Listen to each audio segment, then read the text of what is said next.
Hello everyone, Pafulu here. Today I'm going to be taking you through a list of all the best weapons you can find in Baldur's Gate Enhanced Edition. Combat in Baldur's Gate can be perilous, especially early on, so it's super important to find the best weapon you can early on to increase your chances of survival in the Forgotten Realms. I'll be listing weapons from each possible category, from bastard swords to warhammers, so let's get started.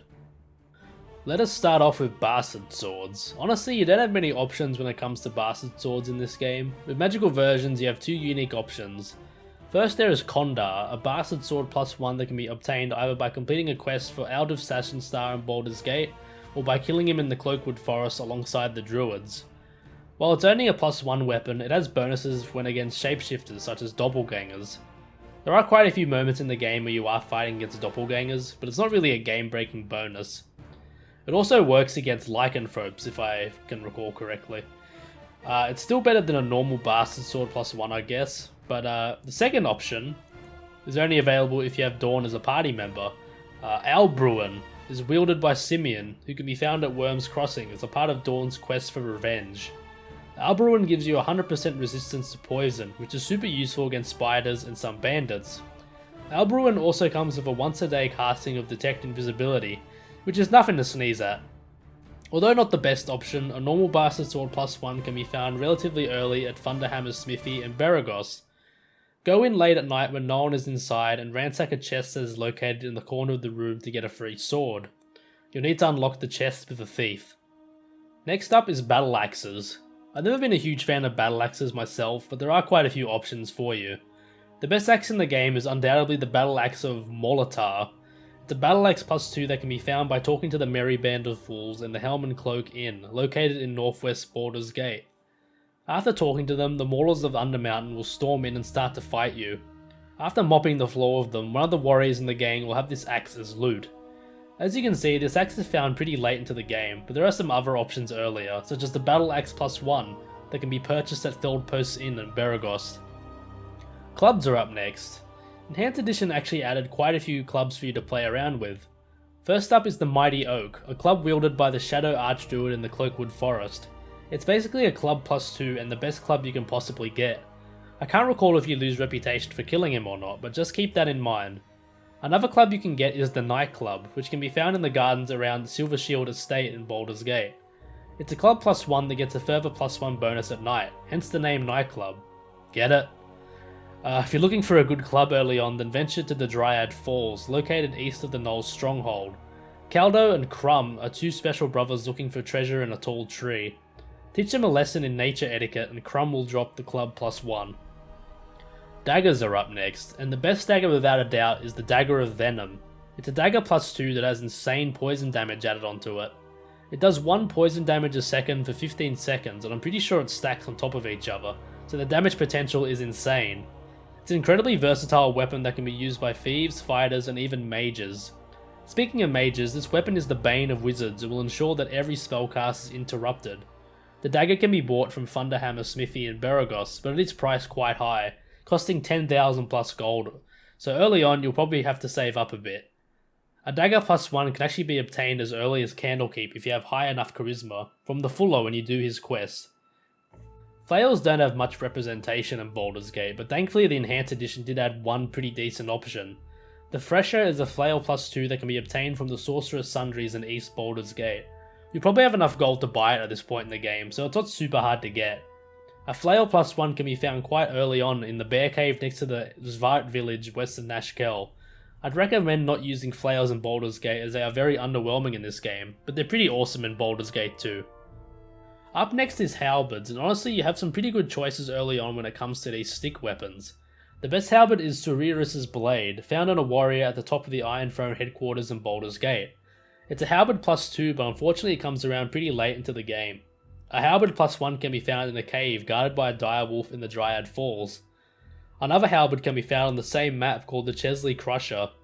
It's wielded by a gnoll named Ingot, who can be found in the northern section of the map. I'm pretty sure this halberd is named after Wesley Crusher, the kid played by Will Wheaton in Star Trek Next Generation. The relevance of this reference? I don't know, honestly. The Chesley Crusher is basically a halberd +2 but with a drawback or bonus depending on how you use it. It's locked to attack only once a round, but it does an extra +6 damage, which is huge. The Crusher actually weighs quite a bit as well, coming in at 30 pounds, so you probably want to put this on a beefy warrior, but you could potentially put this monster of a weapon on a bard to make them do a surprising amount of damage. Now for the weeaboos in the audience, we have Katanas. Enhanced Edition does add some Katanas, but only one magical one unfortunately. A Katana +1 can be found on the 3rd floor of the Cloakwood Mines near Daviorn? I don't know how to pronounce the name properly. Katanas honestly aren't amazing in Baldur's Gate, but to make it up for it, you could get so many great options in Baldur's Gate too, so keep at it. Longswords are up next, and I think the longswords are potentially the best weapon in the entire series. There are so many of them, and there's honestly a longsword for each occasion. The best longsword can also be found very early in the game. Vascona is a longsword +2 that is dropped by Grey Wolf on the Nashkel Mines map. Talk to Prism near his carving and Grey Wolf will angrily come at you. He's honestly quite hard to kill without the proper setup, but blindness and command seem to work pretty well on him. Vascona also does an extra 1 cold damage per hit, which isn't huge, but the damage adds up. Another great longsword option that can be obtained a bit later is the Harrower. It's a longsword +1 that gets a +3 bonus against the undead. It's quite a relevant bonus as you do come across the undead quite frequently, especially skeleton warriors and zombies. It can be found on an Amazonian warrior east of the Nashkel Mines. The last sword I'm going to mention is the Burning Earth. It's a late game sword that can be found on the last labyrinth floor of Durlag's Tower. It's a really cool weapon with fire damage and has great bonuses against undead, lycanthropes, trolls and winter wolves. 2 of these bonuses are pretty irrelevant. You never come across trolls in Baldur's Gate, and winter wolves are a pretty uncommon occurrence as well.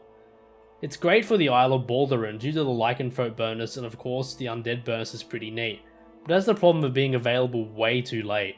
You could technically run through Durlag's Tower right from the start of the game, but you'll have to really know what you're doing in order not to die, which is quite easy to do even with a high level party.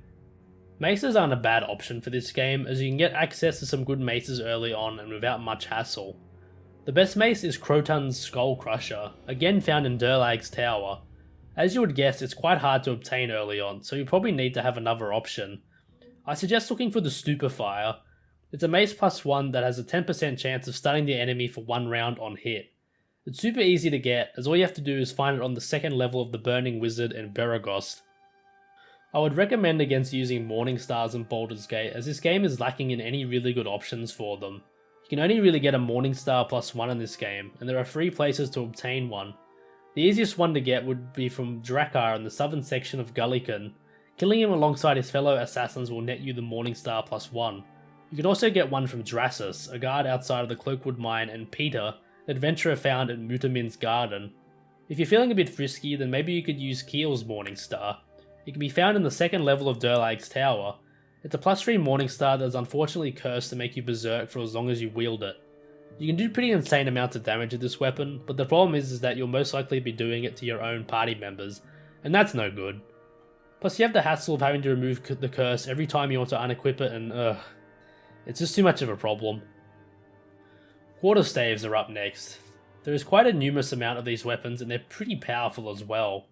The most powerful of the bunch is definitely the Staff of Striking. It's a +3 staff that hits like a truck, doing 1d6 +9 damage.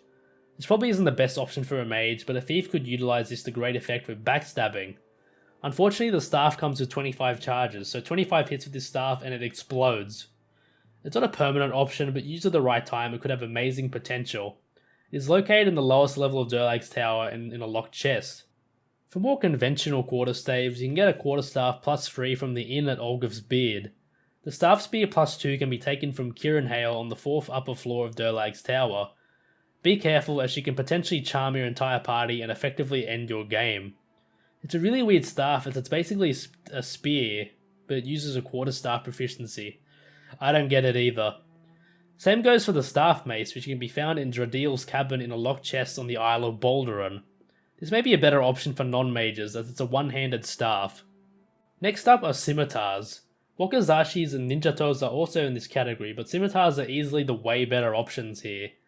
The best Scimitar is undoubtedly the ones Drizzt uses, Icing Death and Twinkle. Icing Death is a Scimitar +3 that gives you 50% fire resistance. Fire is probably the element you come across the most in your travels, so it's pretty useful. Twinkle is technically a +3 scimitar, but it actually hits like a +5 scimitar, which makes it probably one of the most powerful weapons in the game. Unfortunately, the only way to get these weapons is to kill Drizzt himself, which is a Herculean effort, but it can be done. Drizzt is found fighting an army of gnolls at Fisherman's Lake, located northwest of Nashkel. You used to be able to pickpocket his weapons, but I think they removed this from the Enhanced Edition. If you don't feel like killing a hero of the Sword Coast, then there are slightly worse scimitars to pick from. Rashad's Talon is a scimitar +2 that can be found in 2 places. The easiest place is probably the second Cloakwood Forest map, where it can be found just laying on the ground. The second Talon is found on the rooftop of Durlag's Tower, what looks like a chimney hole. Be careful though, as activating this space will trigger a fireball. Short swords are also fairly prolific in this game. There are a lot of short sword +1s to be found here, but you can get a short sword +2 very early on. The Whistling Sword can be found in the area southwest of Beregost, on a hobgoblin west of the dreaded Basilisk. The best short sword in the game would have to be the Shadow's Blade, a short sword +3 that can be found in the Undercellar, underneath Baldur's Gate. Unfortunately, this sword can only be obtained near the very end of the game by killing Slife, so you probably won't get much use out of it. For a more pokey option, we have Spears. They have added some new spears in Enhanced Edition thankfully, so this weapon option isn't fully garbage, but it's still less than optimal. The best spear in my opinion is the Backbiter, a spear +3 that can be looted from Osmadi and Larswood. That's the unfortunate side effect of being cursed, but the curse isn't actually that bad. Every time you land a hit with a Backbiter, you take 3 damage yourself. 3 damage isn't really that big of a deal, especially if the character wielding the spear isn't tanking. Whack this weapon on your off tank and you're good to go. For a less cursed option, there's a spear +2 available from killing Jasil in the Merchants League Counting House, located in the southeastern portion of Baldur's Gate. Quickly, I'm just going to mention throwing axes. I've personally never used throwing axes, but it seems that there are some options for them in Baldur's Gate. The best throwing axe by far is Throwing Axe +2, which can be looted from Pratt in the Catacombs of Candlekeep. The best thing about this axe is that it comes back to you after thrown. There is also Berul's Retort, Throwing Axes +1 that can be bought from the Thunderhammer Smithy in Beregost. Unfortunately, these axes don't come back when thrown, and they're only sold in stacks of 5, so I wouldn't even bother with these unless you have some serious gold to spend. Two-handed swords are amongst some of the best weapons in the game, with many powerful options available. The best two-hander in the game is definitely the World's Edge, a two-handed sword +3 which can be looted from the King chest piece in between the 3rd and 4th labyrinth levels of Durlag's Tower. It comes by pretty late, but if you whack this sword on Minsk or Dawn, they will hit like a truck. Another useful two-handed sword is the Spider's Bane, which can be found in the Spider Cave in Cloakwood Forest's second map. You'll have to overcome an army of spiders and Edicaps in order to get this weapon, but it's worthwhile as the sword comes with free action enchantment, which nullifies the effects of web, entanglement, and many other movement altering abilities. Unfortunately, haste won't work on you, but I feel the trade-off is worth it. A sword that was added in the Enhanced Edition is the Gold Digger, a +1 two-handed sword that can be bought from Lucky Aiello's discount shop in East Baldur's Gate. While it's only a +1 two-hander, it does 4 extra damage, which is surprisingly good. It also consumes 10 gold per hit, which doesn't really matter because usually at this point in the game you're swimming in gold anyway. The last melee category is Warhammers, and again you can find a pretty good Warhammer early on. Ashadina is a Warhammer +2 that can be looted from Crazy Basilisk southwest of Beregost. He's surrounded by skeletons and zombies, but depending on your dialogue options you can destroy them before fighting him. He's not hard to fight by himself, but prepare yourself just in case. Ashadina is similar to Vascona as it does a little bit of elemental damage. Every hit will give you an extra 1 electrical damage. Now on to range weapons, starting off with the Composite Longbows. There's only one magical Composite Longbow in the game. The Composite Longbow +1 can be bought from Feldpost Inn in Beregost. Longbows are up next, and undoubtedly the best longbow is the Deadshot +2, which can be looted from Hacht, a hobgoblin located in the giant tent in the bandit camp. Shortbows are up, and the best shortbow is definitely the Protector of the Dryads +2, which can be looted from Marek after completing his quest. He's found on the top floor of the Blushing Mermaid in northeast Baldur's Gate. With slings you have a few more options. The Sling +3, or Arla's Dragonbane, whatever you want to call it, is located on the 4th labyrinth floor of Durlag's Tower in a trapped and locked chest. Another sling can be purchased from Black Lily and the Thieves Guild located in East Baldur's Gate, called the Sling of Unerring Accuracy. Another copy can be also found in a locked chest on the 2nd floor of the Splurging Sturgeon in northeast Baldur's Gate. Heavy crossbows are up next, and there's only one option. The guide is a heavy crossbow +2, which can be looted from Dabron Sashenstar, brother of Alduf Sashenstar. He will confront you in central Baldur's Gate if you killed Alduf in an earlier encounter in Cloakwood Forest. You can actually miss this weapon if you don't kill Alduf, so make sure to do that if you want it. The guide is one of the most accurate ranged weapons in the game, having a -5 THAC0 bonus. It's a bit slow, but it doesn't matter since you'll most likely be hitting every bolt anyway. Predictably, light crossbows are here, and again, there's only really one option. The Army Scythe +1 is a great light crossbow that can be purchased from Thunderhammer Smithy in Beregost. The price is a bit exorbitant, but eventually you'll be swimming in gold and enjoying this bad boy in no time. It fires incredibly fast and also gives you an extra attack per round, which effectively makes you Rambo of a crossbow. The amount of damage a hasted archer with master crossbow proficiency would do with this would be incredible. There are also darts, but seeing as they aren't really weapons and more of an ammo type, I've decided to leave them out. If there were a replenishable dart in this game, I'd make sure to include it. Anyway, this marks the end of the list. Thank you for watching this video, and I hope the list helps with your journey through the Forgotten Realms. See you next time.